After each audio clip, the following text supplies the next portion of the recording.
Les gardes frontières mexicains n'ont rien pu faire. Une foule immense force les portiques et s'engouffre sur le pont des Amériques. De l'autre côté, c'est le Texas, les États-Unis. Mais les Américains ont tout prévu. Blocs de béton barbelés, police anti-émeute. Les migrants n'iront pas plus loin. S'il vous plaît, nous voulons une réponse. L'application ne fonctionne pas. Je suis seule. Nous sommes seuls ici.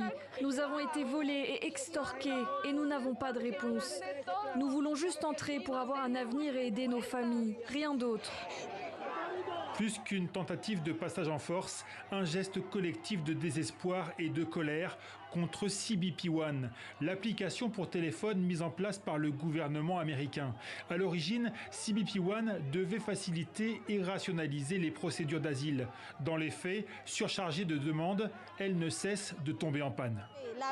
Nous ne faisons rien d'autre qu'attendre une réponse. Cette application est inutile. J'attends depuis des semaines et il n'y a pas de solution. Impossible de décrocher un rendez-vous avec l'immigration.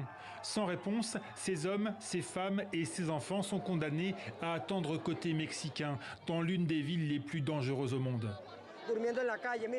Nous sommes fatigués, nous dormons dans la rue. Si nous allons à l'hôtel, ils nous enlèvent de l'hôtel. Ils nous battent, ils prennent nos téléphones, ils nous intimident. Repoussée à Ciudad Juárez, la foule s'est finalement retirée sur les rives du Rio Grande.